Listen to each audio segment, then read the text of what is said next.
जय हिंद, नमस्कार। मैं अंबर जैदी स्वागत करती हूँ आप सबका एक बार फिर से हमारे आज के कार्यक्रम में। दोस्तों, एक खास डिस्कशन के लिए आज हम यहाँ पर हैं, जहाँ पॉलिटिक्स का इनफैक्ट कहना चाहिए जो जियोपॉलिटिक्स है उसका सबसे बड़ा चैप्टर लिखा गया है।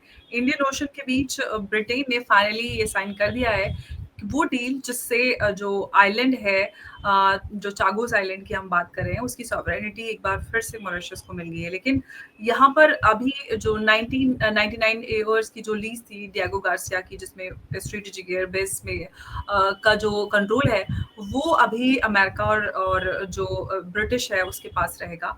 लेकिन इस पूरे मूव का भारत ने काफी स्वागत किया है, और साथ ही साथ जो रशिया और भारत के बीच में जो रेयर अर्थ को लेकर एक डील हो रही है, जिसमें रशिया और भारत साथ आ रहे हैं, कहीं ना कहीं जो चाइना की मोनोपोली है उसको चैलेंज किया जा रहा है, क्योंकि अब तक जो 80% कंट्रोल है रेयर अर्थ में वो चाइना का है। तो ये सारे जो अपडेट्स हैं इसको हम समझेंगे, और ये आज की जो चर्चा रहेगी इसी के इर्द गिर्द रहेगी। और आज इस चर्चा के लिए हमारे साथ मौजूद हैं आदित्य सत्संगी जी। आदित्य जी, बहुत स्वागत है आपका। जय हिंद, नमस्कार।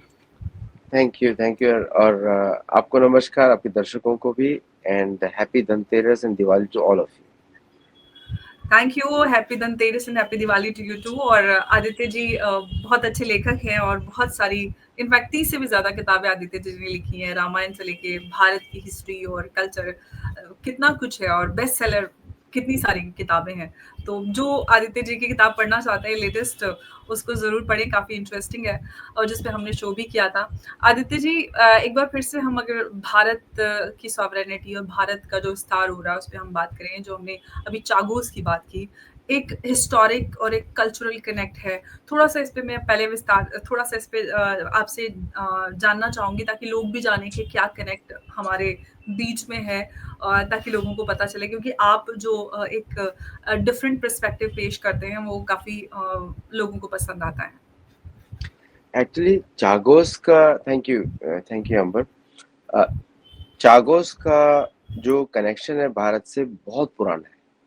ये एक्चुअली जब मैं रामायण पे जब रिसर्च कर रहा था, अभी आज तो रामायण का ही डे है, 2-3 दिन तो इसलिए लोगों को, दर्शकों को अच्छा भी लगेगा सुनकर कि जब हनुमान जी जब छलांग लगाते हैं लंका की तरफ, तो महेंद्र पर्वत से दक्षिण की दिशा में लगाते हैं।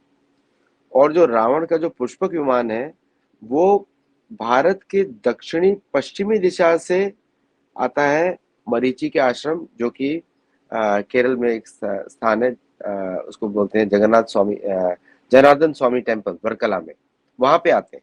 और वहां पे वो पेड़ भी है जहाँ पे मैंने वीडियो एक बार बनाया था कि उस पेड़ के नीचे मरीचि और रावण की मुलाकात होती है। ये मरीचि वही है जो बाद में सुवर्ण का गोल्डन डियर बनता है, ये वही व्यक्ति है। तो और वो भगवान राम से एक बार पिट चुका है। तो जब उसको भगवान राम ने दंडकारण्य से 800 किलोमीटर दूर ईस्ट में वाइजाग के पास फेंका था, वहां पर भी उसका मंदिर है बाय द वे। और फिर वो वहां से भागकर यहाँ पे छुप के रहता था जो रावण। तो 2-3 ऐसे इंसिडेंट्स हैं वाल्मीकि रामायण में जो लिखे हुए हैं। तो मेरा काम था कि जोग्राफिकली प्रूव करना कि वो क्या जगह है। तो प्लेन का मूवमेंट, फिर वो केरल के कोस्ट से जाते हैं तो राइट साइड में दिखता है सारे मूंगे की खेती, हीरो की खेती, मूंगे की खेती और चंदन के पेड़ दाहिने साइड में दिखता है। तो वो तो दाहिने साइड में दिखेगा, तो वो जो आजकल जो सिमला द्वीप को श्रीलंका बोलते हैं, उधर से वो प्लेन आ नहीं सकता। तो ये समुद्र से सीधा वो इधर पहुंचते हैं, इसीलिए उसको जरूरत थी। और तीसरा है यज्ञवल्क्य का सूर्य सिद्धांत। सूर्य सिद्धांत में it's a very good mathematical book, सबको पढ़ना चाहिए। इसे आपको गणित समझ में आएगा, और जो हमारा गणित है, क्योंकि हमारे गणित से ही we can do amazing things, वो समझ में आएगा। फिर कॉस्मोलॉजी समझ में आएगी ठीक से। उसमें भी उसका वही वर्णन आता है, 0-0 मेरिडियन पे लंका है। 0-0 मेरिडियन, जो कि रोहितक, संस्कृत नाम रोहितक है, आज रोहतक है। और उज्जैन, जिसको अवंती बोलते हैं, उधर से लाइन क्रॉस करती है। और वही लाइन जो है मेरू पर्वत की तरफ कनेक्ट करती है सेंट्रल एशिया में, जो कि खान टेकरी और जेंगिशु चोकुशु, उस लाइन को सीधा लेकर आते हैं, तो 0-0 पे आके लंका आती है। तो चागोस वॉज का एंशिएंट कनेक्शन है भारत के साथ।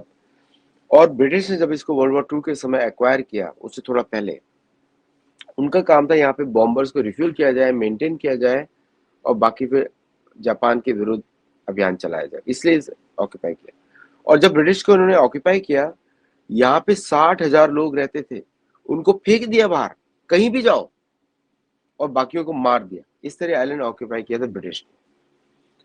तो मुझे बड़ी खुशी हो रही है इस समय कि मॉरिशस, एक्चुअली इस पे भारत का क्लेम ज्यादा बनता है, but anyway Mauritius is a friendly country to Bharat. उसमें वहाँ के प्रधानमंत्री हमारे जैसे हैं सब, and they respect India lot. तो मॉरिशस पे क्लेम कर रहा है, आइडियली इसका क्लेम बनता है भारत से। और सेशल्स में भारतीय नेवी का बेस है, रियूनियन आइलैंड पे फ्रेंच का बेस है, वो भी मॉरिशस कंट्रोल में आना चाहिए मेरे हिसाब से। और यहाँ पर सो ये जो वापस आया है मॉरिशस के पास, it is such a big incident in the history of decolonisation. क्योंकि अभी डॉलर जा रहा है तो सब छोड़ रहे हैं ना, सब भिखारी देश बन गए, पश्चिमी देश सब भिखारी देश, सब कंट्रोल नहीं कर सकते। तो भारत ने भी स्ट्रेटेजिकली बहुत अच्छे मूव्स किए हैं। इसके पीछे सेशल्स में उन्होंने नेवल स्टेशन बनाया है, मॉरिशस के टिप पे नेवल स्टेशन है, और मॉरिशस ने भारतीय नेवी को परमिशन दे दी है to set up listening islands on rest of the islands of Chagos except the airbase. तो एयरबेस से जाने का एकदम I think they it must leave. मुझे ऐसा लगता है कि ये ब्रिटेन की 19 ओवरसीज टेरिटरीज हैं और सारी इलीगल है, और this is the first step. और बाकी जगह भी होगा, आपको मालूम ही है कि जब भारत ने इनको फेंका लात मार के, उसके बाद ये बाकी जगह से भी फेंके गए। This is first step which is happening now. और शायद के स्टार्मर को जो मुंबई का स्वागत बड़ा महंगा पड़ा इस बार, है ना, वहां पे मोदी जी ने टहला टहला के उससे वो सब काम करा लिए जो बाकी लोग नहीं करा ले पाए। लिया। लेकिन आदित्य जी, भारत ने इसका तुरंत स्वागत किया, लेकिन ऑपोजिशन कह रहा है कि यहाँ पर इस मूव के चलते जो चाइना है उसके फुटप्रिंट्स मजबूत होंगे इंडियन ओशन में। कांग्रेस और अपोजिशन को दिमाग है कहाँ पे, मुझे समझ में नहीं आता।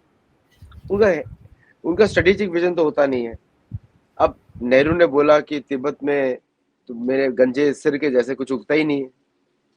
मूर्खता की निशानी है इनका। तो इनका बैकग्राउंड ही डीएनए थोड़ा सा प्रॉब्लम है इनका। वैसे मैं डीएनए थ्योरी में भी विश्वास नहीं करता, but they have never taken intelligent decisions. और जो कॉमन सेंसिकल होता है, जो आप और मैं समझ पा रहे हैं, उसी को इंटेलिजेंट बोलते हैं। कोई अलग से तो नहीं कुछ होता है। अगर कॉमन सेंस नहीं तो बुद्धिमान कैसे? इन लोगों में कॉमन सेंस नहीं है कोई भी।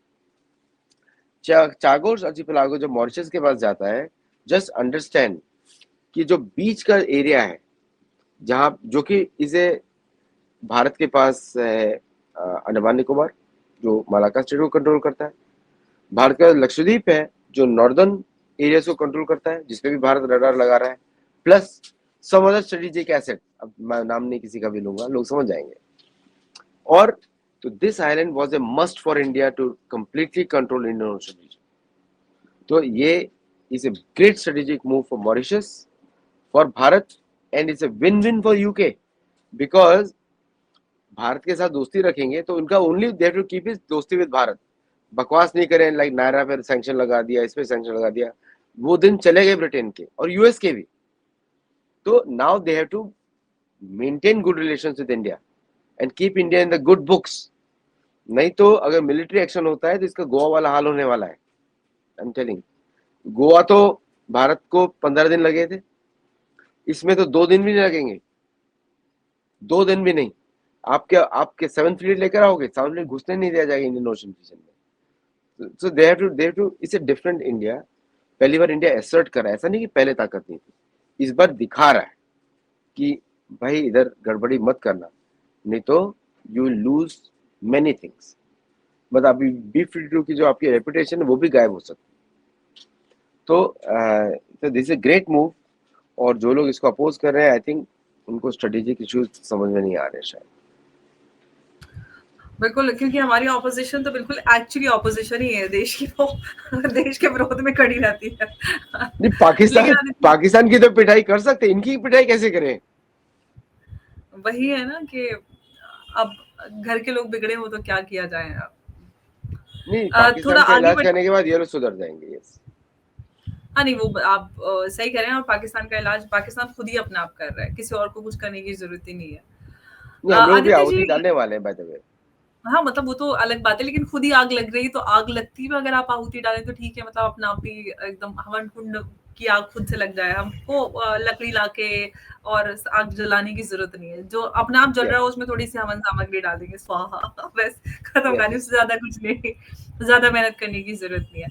आदित्य जी खबर ये आ रही है कि जो इंडिया और रशिया है, वो एक इंडस्ट्रियल कॉम्प्लेक्स बना रहे हैं for the production of magnetic rare earth metals वो भारत में। और साथ ही जो हम जानते हैं कि रशिया ने भारत से 1 मिलियन जो वर्कर्स हैं वो आर्कटिक के लिए मंगाए और उसकी मांग रखी है। और ये सारी चीजें जिस तरह से आ रही है रेयर अर्थ को लेकर, क्योंकि रशिया और भारत साथ आ रहे हैं, तो कहीं ना कहीं जो चाइना की मोनोपोली है वो तोड़ने का काम रशिया और भारत करें। क्योंकि इतना तो पता है, क्योंकि अगर आर्कटिक की बात करते हैं तो रशिया उतना चाइना को ट्रस्ट नहीं करता, वो नहीं चाहता कि चाइना उधर आए, क्योंकि चाइना अपना कब्जा हर कहीं जमाने की कोशिश करता है। इसको कैसे देख रहे हैं? नहीं, आपने बहुत सारे पॉइंट्स आपने बोल ही दिए। एक्चुअली हम्म। ये जो रेयर अर्थ का रिसेंटली जब चाइना ने एक्सपोर्ट कंट्रोल्स लगाया, hmm. That was the biggest strategic mistake of blunder of China, biggest.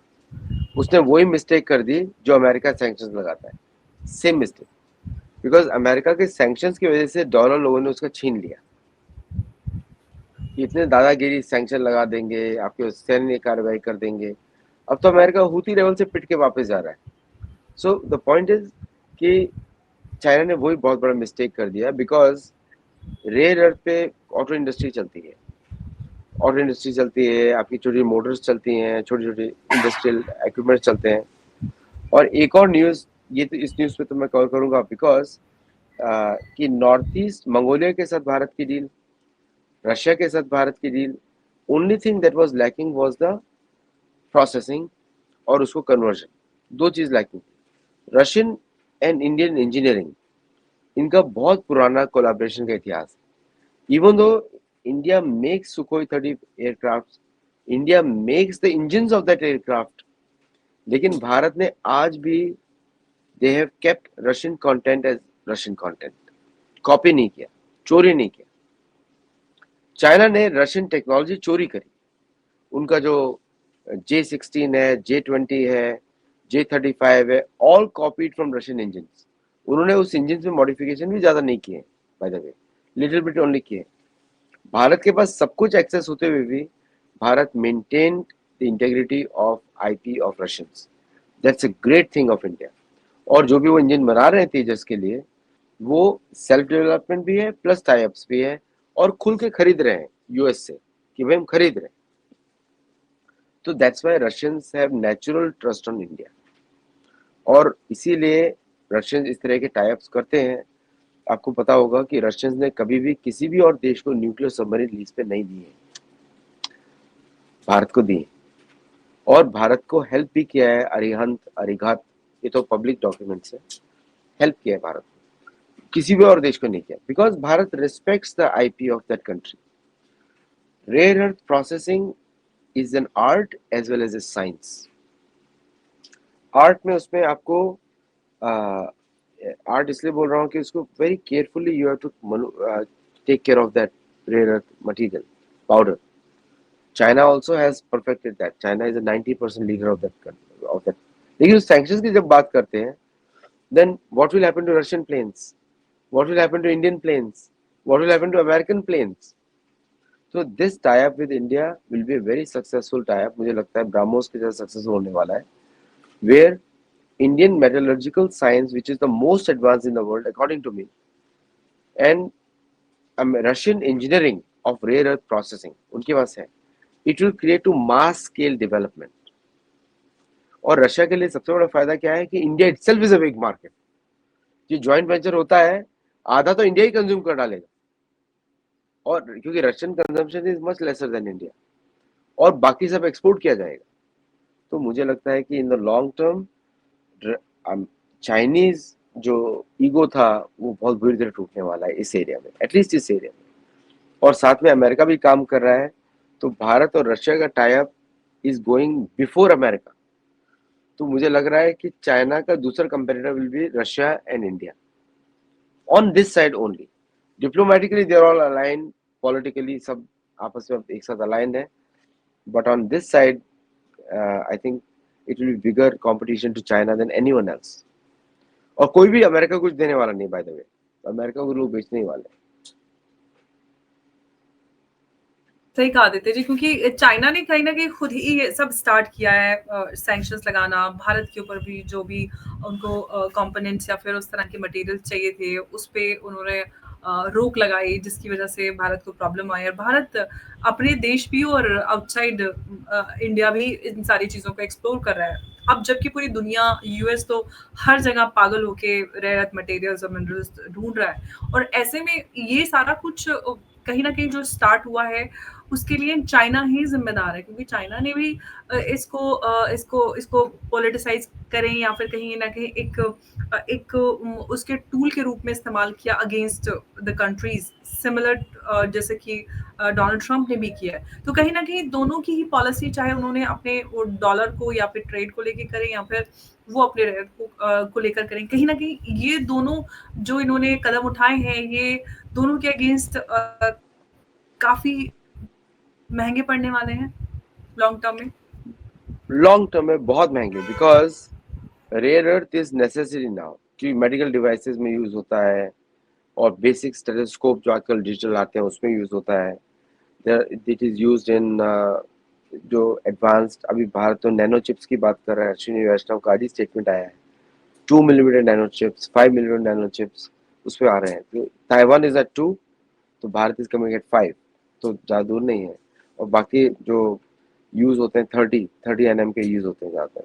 So Bharat is slowly advance, 28 तक तो भारत ऑलरेडी मैन्युफैक्चर कर रहा है.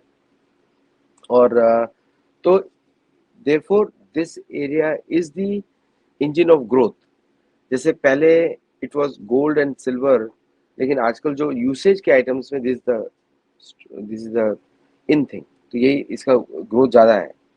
और जो अभी बायोमेट्रिक चिप्स आने वाले हैं, लिक्विड चिप्स आने वाले हैं, बायो लिक्विड चिप्स आने वाले, जो फाइजर जो बात कर रहा है, उस एरिया में भी इसका बहुत बड़ा यूसेज है.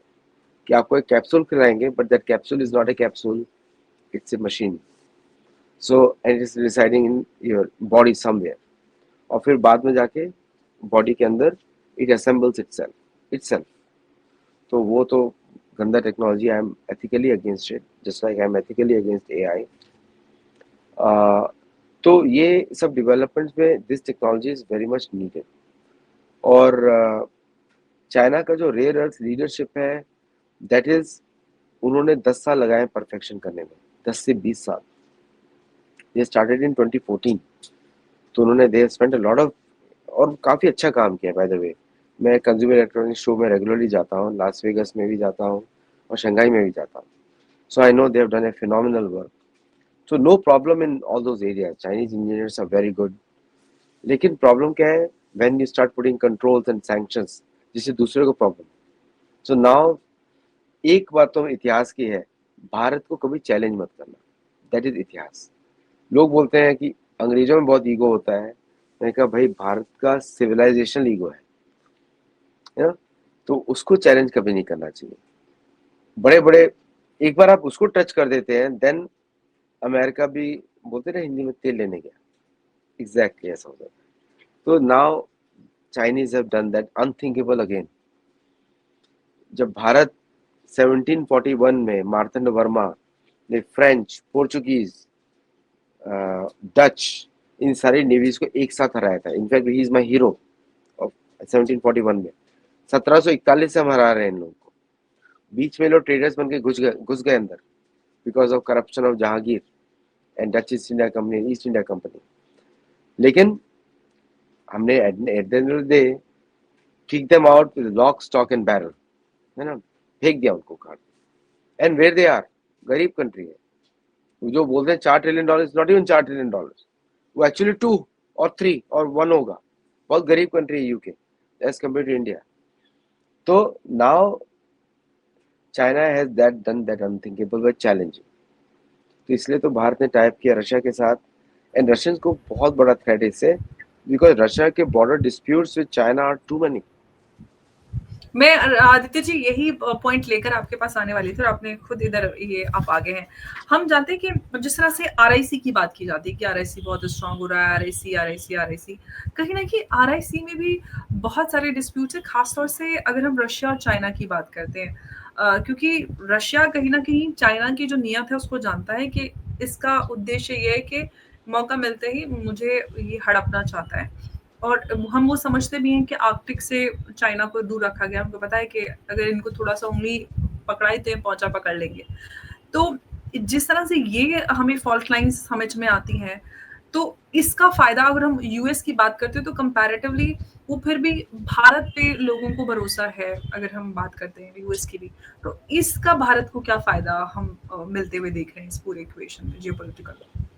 देखिए क्या है कि China and Russia collaborating in the Arctic bye the way.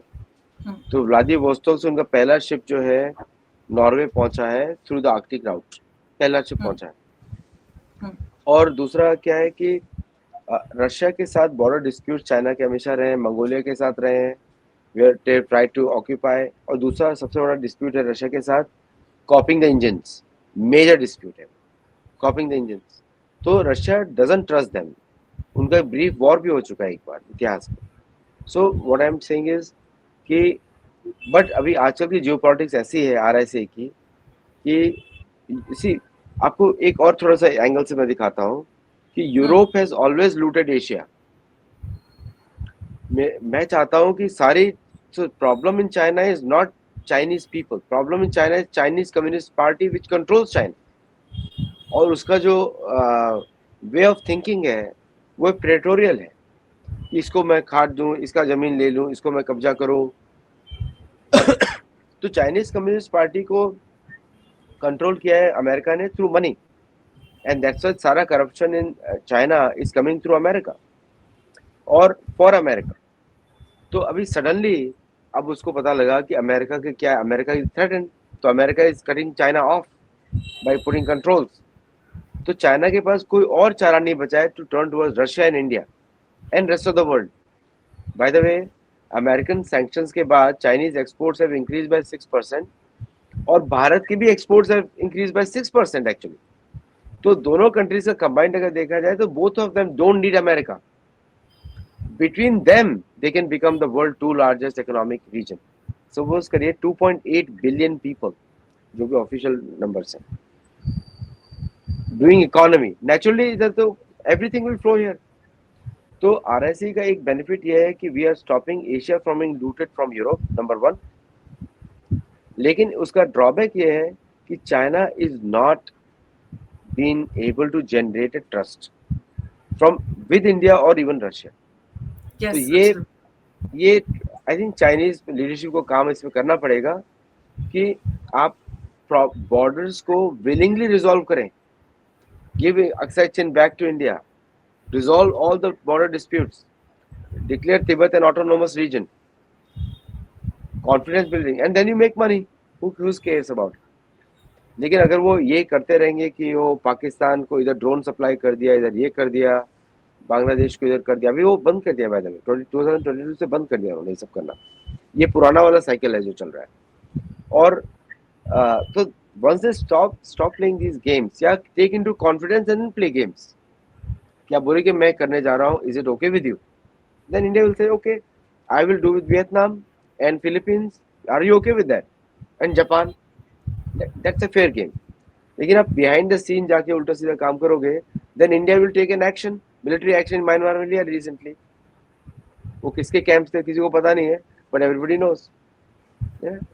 So Russia, so China has to work with Russia also, क्योंकि रशिया का जो बॉर्डर डिस्प्यूट्स है दे आर क्लेमिंग, जो रशिया के अंदर के ईस्टर्न रशिया के कॉन्क्लेव्स उसको क्लेम कर रहे हैं। तो Bharat has made a strategic move with Mongolia. So Bharat will mine rare earth in Mongolia which is the bigger than China, by the way, bigger than China. और उसको भारत में प्रोसेस कर सकता है या रशिया में प्रोसेस कर सकता है, and through Vladivostok use the Arctic route to export to Europe. तो China will have a net loss अगर वो इस स्ट्रेटेजी पे आगे चलता है। I think by next week वो भारत को बोलने वाले हैं no controls on you, just buy, ये बोलने वाले हैं। बिल्कुल आपने सही कहा। लेकिन अगर हम यूनाइटेड स्टेट की देखें तो जो एक पॉलिसी रही है रेयर अर्थ मिनरल को लेके, इनफैक्ट जो एक्सपर्ट्स कहते हैं कि जो रशिया यूक्रेन वॉर उसके पीछे भी यही रेयर अर्थ का पूरा मकसद है। साथ ही हम जानते हैं कि बलूचिस्तान और जिस तरह से यूएस वो कर रहा है, और आर्कटिक में भी रशिया और यूएस दोनों ही है। तो यूएस को आप कहाँ पाते हैं इस रेयर अर्थ की में? क्योंकि वो तो बहुत डेस्परेटली हर तरफ रेयर अर्थ ढूंढता फिर रहा है। देखिए यूएस इज ए लीडर, जितना भी चिप डिजाइन होता है वो यूएस से जाता है। Hmm. China uses cloud systems from the US, China uses fabrication. So only thing where China is strong is in fabrication, China and Taiwan. But जो designs है, चिप डिजाइन्स है, usage है, the cloud systems use to इनको process करने के लिए वो सारे यूएस बेस्ड है। हम्म। तो तो इसलिए US has a leadership in these areas. Fabrication में उसका लीडरशिप नहीं है, क्योंकि अब मैं मजाक में बोल रहा हूँ कि चाइनीज कुछ के हाथ, कारीगरों के हाथ छोटे छोटे अच्छी तरह काम कर सकते हैं। This joke. So but US has a leadership. जो मशीन्स जो चाइना यूज करता है, they are coming from Netherlands. Okay, जो जो बाकी रेयर अर्थ जो उसको नेसेसरी होते हैं to to process palladium and ये सब जो रेयर अर्थ हैं, they come from Africa. Bharat से जाते हैं man power, because all this cloud systems and chip design in the US वो डन बाय भारतीय पीपल। क्योंकि हमारा मैथमेटिकल जो ब्रेन है और चिप डिजाइन का जो हमारा, see we can not design aesthetically जो बाहर की चीजें like French can do, but जो बैक एंड डिजाइन है, India is the number one, nobody can touch it. Every chip has a memory base and that memory का design is भारतीय, उसमें patents है भारतीयों के। सीमॉस इंक, ये सब बड़ी बड़ी कंपनी जो बिक चुके हैं अभी इंटेल को, उधर भारतीय लोग हैं। तो it is a joint collaboration of India and USA, you can say, क्योंकि ये सारे लोग तो भारत आने वाले हैं, H1B कैंसिल होने वाले हैं। तो India will become the hub and that's why India is opening up more hubs. तो डिजाइन में और चिप में यूएस का लीडरशिप अभी है 90% by the way. So China जो उछल रहा है, that is for the manufacturing part of it. Fabrication, जी। फैब्रिकेशन मतलब वो एक्चुअली जाके आप चिप को बनाएंगे। तो अब इस जो पूरी इक्वेशन समझ में आ रही है, कहीं ना कहीं भारत यहाँ पर एक विनिंग पोजीशन में नजर आ रहा है आने वाले, अगर हम एक डिकेड की बात करते हैं तो इनोवेशन की बात करें, रेयर की बात करें, भारत जो आत्मनिर्भर भारत की बात करते हैं, तो कहीं ना कहीं मेक इन इंडिया 2.0 की शुरुआत भी हम देख सकते हैं कि हम मेक इन इंडिया से इनोवेशन पर भी हम ऑलमोस्ट पहुंचने वाले हैं। देखिए भारत का बड़ा अच्छा पॉलिसी था, 60,000 crore rupees were invested in ITIs. ITI will become more valuable than the engineering college. Okay, तो I want कि जो youth है भारत का should join ITI, work on semiconductors, और अपने हाथों को, अभी हम लेथ मशीन से हम काम करते हैं, now get into this chip design mode, and उसमें I think the next leaders of India will come from there. Science की तो हमने बहुत बात कर ली, साइंस की, इंजीनियरिंग की, ये सब बड़ी बात कर ली। अभी we need to get our hands dirty. भारतीय इंजीनियर्स का एक प्रॉब्लम है, इनके हाथ गंदे नहीं, सब प्रवचन में घुस जाते हैं। प्रवचन कम करें। If you are an engineer, actually जैसे मैंने ये जिस टेबल पे बात कर रहा हूँ मैंने बनाई है घर पे, so what I am saying is थोड़ा हाथ पर भी यूज किया जाएगा। So I think the ITI training that is a very futuristic step by the Indian government. आपने बड़ी अच्छी बात की, मुझे मेरी मम्मी की बात आ गई, क्योंकि मेरे भाई दोनों इंजीनियर से, जब भी घर में कोई चीज खराब होती है तो मेरी मम्मी बोलती है अरे तुम कैसे इंजीनियर हो।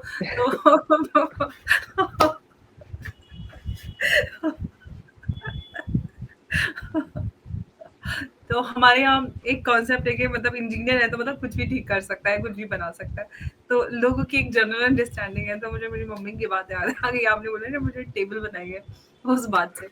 तो नहीं, एक्चुअली मैं आपको बताता हूँ कि अमेरिका में जोक चलता है, oh you are an Indian, can you repair my. अभी जब मैंने पढ़ाई खत्म की, माँ के पास गया तो वो सबको बोलती थी मेरा लड़का इंजीनियर, लैपटॉप को रिपेयर कर देगा। अब उनको पता नहीं कि लैपटॉप दूसरा लेवल का स्किल होता है, वो अलग होता है। तो जब लेकिन मैं अमेरिका में जब आया तो मैंने देखा कि यहाँ के जो इंजीनियर क्वालिफाइड नहीं होते, लेकिन they can assemble the whole PC. तो मैंने किट्स मंगाई and I started assembling my own servers, और मेरे को इतना अच्छा मजा आया उसमें कि now I can assemble the whole machine on my own. उससे even though we are program for, हम लोग machine 477 machine level assembly level programming वो सब हम लोग देखते थे, but it was very fulfilling task, कोई बोलता है तो उसके बाद तो मैंने इतनी मशीन बनाई अपने पड़ोसियों के लिए गेमिंग के लिए, कांट इवन काउंट, और वो भी सब फ्री में, वो बना के दे दिया। So but we have to get our hand dirty, मतलब अगर आप इंजीनियर अपने को बुलाते हैं तो अपने हाथ आपके गंदे होने चाहिए, मतलब डर्टी इन द सेंस की एक्सपीरियंस होना चाहिए हाथ, सिर्फ प्रवचनबाजी नहीं कि ऐसे करो, प्लानिंग डिजाइनिंग ये सब नहीं, वो तो ठीक है, वो भी आना चाहिए, लेकिन ये भी आना चाहिए। बिल्कुल, तो मेक इन इंडिया 2.0 पर पहुँचने के लिए कहीं न कहीं हाथों को थोड़ी-सी ज़हमत देनी पड़ेगी, तभी हम, जो कि प्रधानमंत्री मोदी का उद्देश्य है कि हम पूरी तरह से आत्मनिर्भर हों, और उसके लिए हमें कई सारे ऐसे की सेक्टर्स हैं जहाँ पर हमें इन फुल्ली सॉवरेन होने की आवश्यकता है, जैसे कि अब डिफेंस है। मैं जी। तो बहुत सारे आइडियाज दे सकता हूँ, जैसे फॉर एग्जाम्पल जूता बनाना है। अब भारतीय लोग थोड़ा क्रिएटिविटी यूज करें, जूते में चिप लगा दें, तो आपका स्ट्रेस लेवल पता लग रहा है सेल फोन के ऊपर। Okay, so many things you can do. Clothes में चिप्स लगा दें तो क्लोथ्स का टेम्परेचर पता लग रहा है। तो if you want to go, अभी चिप्स ऐसे अवेलेबल होंगे ना थोड़े दिनों के बाद, it will be like a everything is automated और समथिंग। अंत में जाके लोग बोलेंगे कि खादी का कुर्ता पहन के घूमने वाला है, नो चिप। बिल्कुल, गांधी चलिए। जी के चरखे पे वापस पहुँच जाएँगे। तो वो सब कुछ रिवर्स होता हुआ भी देखेंगे, क्योंकि बहुत सारे लोग वापस उस पहले वाली ज़िंदगी के ऊपर जाने की कोशिश कर रहे हैं। इनफैक्ट अब वो सिंपल लग्ज़ूरियस लाइफ। कैटेगरी में आने लगा है, सिंपल लाइफ़, हाँ, सिंपल क्योंकि लाइफ इज वो, मोर इम्पोर्टेंट। बिल्कुल। तो ये जो एक नया डेवलपमेंट है जहाँ पर भारत और रशिया को हम देख रहे हैं कि उनकी साझेदारी हो रही है, और पूरी तरह से जो चाइना की मोनोपोली है रेयर अर्थ में उसको टक्कर देने की तैयारी है। अमेरिका तो है ही, लेकिन जिस तरह से रशिया और इंडिया मिलकर टक्कर दे रहे हैं, ये आने वाले समय में भारत और रशिया दोनों को ही मजबूती देगा, और भारत को खासतौर से इस रेयर अर्थ की जो जंग है उसमें मजबूती देने वाला है। आदित्य जी, बहुत-बहुत धन्यवाद आपका हमारे साथ इस चर्चा में जुड़ने के लिए। नमस्कार, जय हिंद, जय भारत।